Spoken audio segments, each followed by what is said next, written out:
Last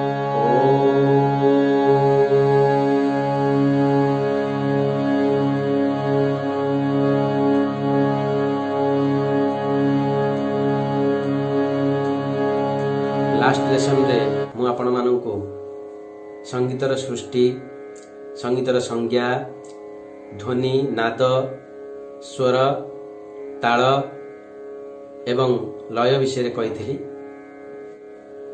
आज आम जानिबा संगीत रे गुरु शिष्य परंपरा एवं परे इंडियन क्लासिकल म्यूजिक बा भारतीय शास्त्रीय संगीतर पद्धति एवं संगीतर किछि परिभाषा। प्रथमे संगीत रे गुरु शिष्य परंपरा। संगीत एक गुरु शिष्य परंपरार विद्या अटे। संगीत एक प्रत्यक्ष क्रियात्मक कला अटे, जेउथिरे समस्त कथा लेखा जाई पारेनी।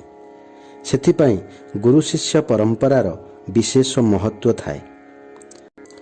स्वर लगाइबार विधि, बंदिशर प्रस्तुतिकरण, रागर शुद्धता, एहार व्याकरण, वादन स्पष्टीकरण, विधिपूर्वक अभ्यास और कलात्मक विकास आकारर ठीक रूप, बोलबांट, तानर विभिन्न रूप आदि सत्यता को गुरुंक मार्गदर्शन ही शिष्यर पथ प्रदर्शक होइथाए। अभ्यास किपरि करा जाए, केते कराजिबा उचित, एहाकु मध्य गुरु मार्गदर्शन करिथांती। शिष्य मध्य शक्ति, भक्ति और जुक्ति रे ही संगीतर सठिक प्रशिक्षण ग्रहण करिथाए। शिष्य तैयारी उपरे कौनसी शुल्क मध्य न थाए। स्थाने स्थाने गंडा बंधन प्रथा अवश्य प्रचलित अछि। एही बंधन अत्यंत पवित्र बोली समस्ते मानि थांती। एथिरे शिष्य निजर सामर्थ्य अनुसारे उपहार स्वरूप किछि द्रव्य, वस्त्र आदि गुरु को भेटी स्वरूप देई थांती। शिष्य गुरु को चरण स्पर्श करी मिष्ठान्न खाइबाकू देई थांती तथा आशीर्वाद प्राप्त करि थांती। शिष्य को गुरु को संपूर्ण रूपे सेवा करिबाकू पड़िथाए। एही पवित्र बंधन गुरु और शिष्य दुहिंक उपरे लागू होइथाए। जदि शिष्य को गुणवान गुरुंक ठारू संगीत ज्ञान प्राप्त न हुए तेबे संगीत कलार पतन निश्चित होइथाए। किंतु गुरुंक प्रेरणा और शिक्षारे आगामी पीढ़ी पाई संगीत को सुरक्षित रखा जाइथाए, जहाँकि तांकर प्रतिभाशाली शिष्य शुद्धमन, तीव्र लगन और गुरुंक चरण तले अपार श्रद्धा रखी संगीत साधना करिबा उचित। गुरु मध्य संकीर्ण मनोवृत्ति एवं अर्थ मोह को जलांजलि देई उन्मुक्त हृदय रे शिक्षादान करिबा उचित। संगीत ताहा गायन हेउ, वादन हेउ किमा नृत्य हेउ, किंतु संगीत एक गुरुमुखी विद्या अटे, जेउठी प्रत्येक पादे पादे गुरुंकर मार्गदर्शनर आवश्यकता होइथाए। भारतीय शास्त्रीय संगीतर पद्धति। भारतीय शास्त्रीय संगीत को भौगोलिक दृष्टिकोण दुई भाग में विभक्त करा जाइछि, यथा उत्तर भारतीय शास्त्रीय संगीत बा हिंदुस्तानी शास्त्रीय संगीत एवं दक्षिण भारतीय शास्त्रीय संगीत बा कर्नाटकी शास्त्रीय संगीत। हिंदुस्तानी शास्त्रीय संगीत उत्तर भारत रे यथा वेस्ट बेंगल, बिहार, ओडिशा, उत्तर प्रदेश, हरियाणा, पंजाब, गुजरात, जम्मू काश्मीर तथा महाराष्ट्र प्रांतरे प्रचलित अटे। दक्षिण भारतीय शास्त्रीय संगीत तथा कर्नाटकी शास्त्रीय संगीत आंध्र प्रदेश, मैसूर, केरला, तमिलनाडु आदि प्रांतरे प्रचलित अटे।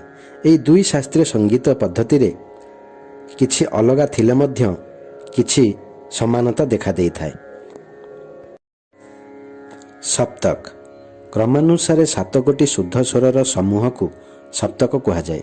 सप्तक को 3 भाग में विभक्त करा जाई अछि, यथा मंद्र सप्तक, मध्य सप्तक एवं तार सप्तक।